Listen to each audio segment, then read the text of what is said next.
Hey guys, me Sam Stein, managing editor at the Bulwark. I'm here with Will Sommer, who is the author of our False Flag newsletter, which you should be subscribing to. We are doing this late night Tuesday. It's like almost 9:50. Thanks to Sebastian, our producer, for doing this, editing this late at night. But we had some really interesting video that just popped by. Elon Musk taking a big dump on the big, beautiful bill, which is not something you normally see from a top White House advisor regarding the president's most important piece of domestic legislation. We're going to get into that. But before we do, subscribe to the feed. We appreciate it. All right. Well, let me set it up for you, and then you just sort of take a swing at it. Elon, who is kind of like in his, last chapter of this version of politics, is doing a few interviews as he gets more involved, or back involved, I should say, in SpaceX and his other private ventures. And he's pretty open about how bitter he feels about how Doge went and how upset he is with the end product, which itself is notable because that was such an important administration initiative. But then he was asked about Donald Trump's big, beautiful bill, which is a sort of grouping of tax cut extensions, Medicaid and SNAP cuts, and other Republican domestic parties. This is like literally the only bill that Republicans are working on. They've stuffed it all together. It just passed the House. The House sent it to the Senate. They're trying to build momentum for this thing. And then Elon Musk says this to CBS Sunday Morning.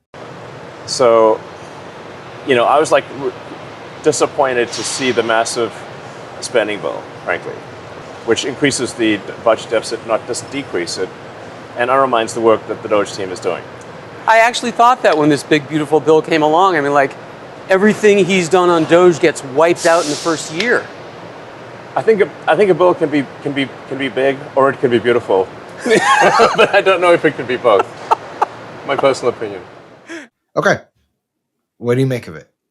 I mean, he's trashing it. It's kind of crazy. As you said, I mean, these comments are coming as Republican senators are starting to complain about the bill, saying, "Oh, it's too much money. Right. We're putting too much of a hole in the deficit." And then Elon comes out and says, "Yeah, it's totally worthless." I mean, it is interesting to think about all the kind of like the drama around Doge. And Elon is going to save the government with big balls in the gang and all this. Like they're scouring Washington, and then the Republicans in this bill just say, "All right, we're going to fund most of all this stuff back again." I mean, and you can see saying, what was even the point? Why did I give up all that, all my stock price for this? Right. But there's also like a way to do this that, I mean, I actually appreciate it because it's just, being like, fuck it. I'm going to put, the chips will fall where they may. But it's like, if you think about it, like he's arguably the most important White House aide, or was at some point in time, to then go out publicly. He knows what he's doing. Like he could just say, look, they're working it out and I hope they move it in a better direction. Even that would have been bad. But to say this thing doesn't actually reduce the deficit and I'm disappointed in it, it's like, it's unheard of. It's unheard of to have a top White House official do this. Now, of course, the laws of politics don't really apply to Trump. And this kind of reminds me of how Elon was out there on the HB1 visas or H1B visas and just being like, I want these and anyone who doesn't want these can go to hell. And so maybe this doesn't matter materially, but you're right. Like they are trying to sell this bill to a skeptical Republican Senate. And one of the talking points is that it funds everything that President Trump wants to do. Yeah, I mean, another example I think about when Trump had a big business event for AI in the White House, and it was all this money commitment, and then Elon says, some rival AI company said, "You that guy's lying to Trump. He can't get this money. That's BS." He said the money wasn't actually real. They they had put up 500, or said they were going to put up 500 billion. He's like, nah, it's not happening. So obviously he has this kind of weird situation where he's officially beholden to Trump to get anything done. But he can always leave. He has he has all this money that he could choose to spend or not for Republicans and right. for Trump. And so I guess we'll see whether this is kind of a parting shot, whether he really cares about this at all. What do you think? I mean, it kind of seems like he's taking his ball and going home. Like he's kind of like, well, you guys are jerks. I'm going back to my SpaceX town in Texas. He is a little bit. It does seem like he's kind of hurt by it. I mean, the other thing is he spoke with Ars Technica today, came out, and he was talking about SpaceX and just the launch they had. And at the very end of this interview, they ask him about, like, look, you've been focusing heavily on politics, and I wonder if you feel like it's affected your time with SpaceX or harmed SpaceX. That one's a little bit trickier because obviously it's harmed Tesla, but I don't know about SpaceX. I mean, putting that aside, this is what he said. He says, I think I probably did spend a bit too much time on politics. It's less than people would think because the media is going to overrepresent any political stuff because political bones of contention get a lot of traction in the media. It's not like I left the companies. It was just relative time allocation that probably was a little too high on the government side. And I've reduced that significantly in recent weeks. And then he's been on Twitter and they've been like, little side tweets here and there where he's just sort of like, yeah, like I didn't get done what I wanted to get done. And he also had that thing with Bloomberg where he's like, I'm going to spend significantly less money in politics.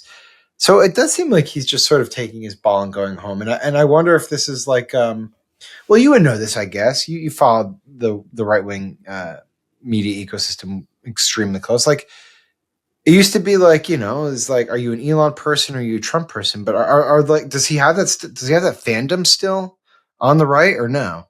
I think they are sort of interpreting his remarks as sort of like wacky Elon, whatever, who cares? I mean, I don't think that there are MAGA people who are, or Republicans or conservatives who are more supportive of Elon than they are of Trump. In terms of the mood, I mean, it's striking to think about how he is in this interview, kind of deflated, whatever, with like the chainsaw moment, where he was waving the chainsaw around. The other thing that's coming out of this, I think, is that you get this sense that he thought he was going to roll up to Washington and just go, and figure out the government with a bunch of 20-year-olds. And now he's like, wait, is this a little more complicated? And that's what we heard from other people in Doge as well. They said, oh, maybe the government isn't so bad. Maybe there's a reason it's this way. Yeah, there was another story tonight that was actually like kind of a big victory for Doge, really, which is one of the judges that had prohibited some of the Doge members from getting access to sensitive Treasury information. Tonight made a ruling that said, look, you can get access now. But the reason they made the ruling is because Doge had submitted all this copious amount of paperwork to show that they would handle it with the sensitivity that it deserves, that they follow all these procedures, that they'd taken the steps necessary. And so it was like, a couple months after they initially sought it, they're going to get it. But there's no, high-fiving or even really that much alarmism about it anymore, in part because they had to follow the actual steps. And so, it's hard to look at Doge and be like, that was a success, because the whole point was to shock and awe. And they didn't do it. Yeah, exactly. And obviously going back to this bill, I mean, all of these things are being restored now. I mean, it's like, it's just like, hey, Elon, you just wasted a couple months. Yes. He got rid of USAID. Yes. I mean, he definitely, he fired thousands of people and obviously USA alone, I mean, the impacts of that are being felt all over the world. But sure. I think for him, this kind of like the big triumphant sort of techno-libertarian government has failed to come true. Totally. And it's a remarkable synopsis of hubris, people thinking that they know better than anyone else and that they can come into Washington, D.C. and change it just by sheer force. Never quite happens that way. Always ends up somewhat like this, although with less dramatic characters, I suppose. All right, well, it's late. Let's get you out of here. I want to get out of here anyway, too. For those who watch, thanks so much for watching. Really appreciate it. Subscribe to the feed where you get takes like this, and we will be feeding you more of them going forward. Later.